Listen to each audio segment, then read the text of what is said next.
안녕하세요. 유기화학 강사 안정민입니다. 오늘은 4강 사이클로알케인과 입체화학에 대해서 공부해 보도록 할 텐데요. 일단 첫 시간에 중요한 내용이 어떤 것이 있는지 알아보도록 하겠습니다. 첫 번째 시간에는 우선 사이클로알케인이 어떤 화합물들인지 먼저 규정을 해보고 그것을 명명하는 방법과 그리고 특이한 바이사이클로알케인 화합물들에 대해서 공부해 볼 거고요. 그리고 다양한 사이클로알케인의 구조와 형태를 비교하면서 어떻게 이 화합물들이 구성되어 있는지 확인해 보도록 할 겁니다. 자, 처음 사이클로알케인이 어떤 화합물들인지 한번 알아보도록 하겠습니다. 자, 우리가 저번 시간에 알케인에 대해서 공부했었죠. 알케인 화합물들은 모든 탄소와 탄소의 결합이 단일 결합으로 형성되어 있었고, 그리고 탄소들은 모두 수소로 포화되어 있었고요. 우리는 이것을 포화탄화수소라고 한다고 했죠. 포화탄화수소. 그리고 모든 알케인의 실험식은 탄소가 N개만큼 있을 때 수소가 2N 플러스 2만큼 존재하고 있었죠. 근데 이러한 알케인은 모두 탄소와 탄소들이 단일 결합으로 연결되어서 이렇게 긴 사슬 형태를 가지고 있었어요. 사슬 형태. 우리는 이것을 사슬 형태라고 하고, 다음과 같이 지그재그 형태로 그리는 이유는 모든 탄소들이 sp3 혼성을 하고 있으니까 입체 구조를 가질 수밖에 없고, 그걸로 인해서 이 결합의 각도가 109.5도 정도로 관찰되기 때문에 우리가 이렇게 사슬형으로 그린다고 했죠. 근데 이번 챕터에서 다루게 될 사이클로알케인은 알케인 이름 앞에 사이클로만 붙어있는 동일한 알케인이라는 뜻이에요. 따라서 알케인이라는 것은 모든 탄소와 탄소가 단일 결합으로 연결되어 있고 포화되어 있으니까 여기까지는 동일할 테고, 그리고 실험식을 써보면 모든 탄소와 수소가 포화되어 있지만 수소의 개수가 2N 플러스가 아니고 2N에서 멈추는 걸 확인할 수 있어요. 그것은 왜 그러냐면 이 사슬 형태의 알케인의 말단 탄소 둘이 단일 결합으로 연결된 형태를 가지기 때문에, 예를 들면 사이클로헥세인 같은 경우는 탄소가 6개로 구성된 고리 형태 화합물인데, 이러한 탄소와 탄소가 모두 단일 결합으로 연결되어 버린 형태를 가지기 때문에 자연스럽게 탄소의 개수가 N개일 때 수소의 개수는 2N개로 나타나게 되죠. 그래서 이것이 일반적인 알케인과 가장 큰 차이점이 되겠고, 따라서 다음과 같이 표현이 되어 있죠.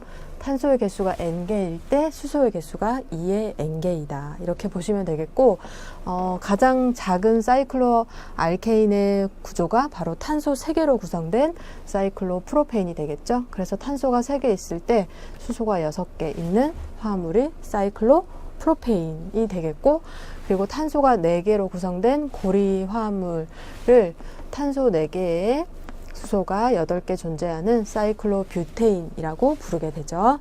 그리고 탄소 5개로 구성된 사이클로펜테인이 있고, 그리고 사이클로헥세인은 탄소 6개에 수소 12개로 구성된 화합물이겠죠. 나중에 우리가 하나씩 이 화합물들이, 지금은 평면 형태에 우리가 그려놨지만 나중에 그 실제 형태와 구조가 어떻게 되는지 자세히 하나씩 살펴보게 될 거고요. 그리고 가장 중요한 화합물인 사이클로헥세인에 대해서 조금 더 자세히 공부하게 될 겁니다. 왜 중요한지는 조금 이따가 제가 또 말씀드리도록 할게요. 자, 그럼 이런 사이클로알케인 화합물들을 어떻게 명명하는지 명명법부터 한번 살펴보도록 하겠습니다. 자, 다음으로 넘어갈게요. 명명법으로.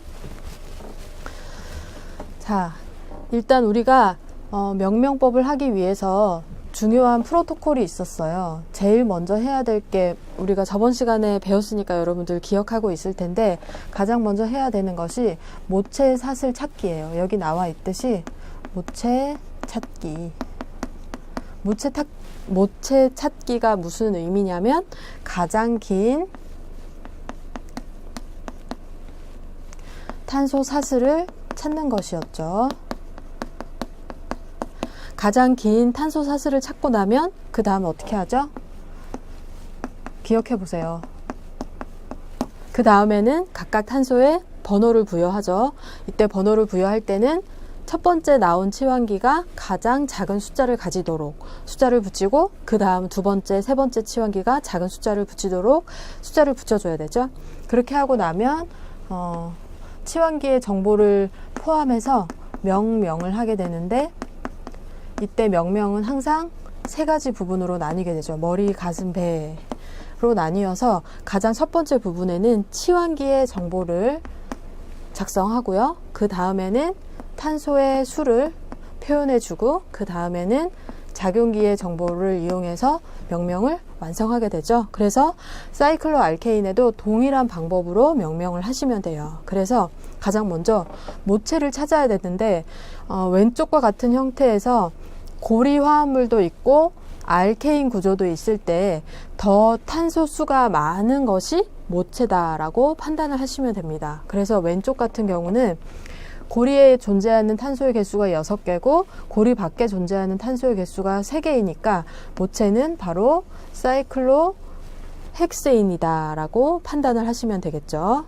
그리고 두 번째 화합물 같은 경우는 고리에 존재하는 탄소의 개수가 4개이고, 그리고 고리 밖에 존재하는 탄소의 개수가 하나, 둘, 셋, 넷, 다섯, 총 5개 존재하고 있으니까 모체는 바로 오른쪽에 있는 긴 탄소 사슬이 모체라고 판단을 하시면 되겠죠.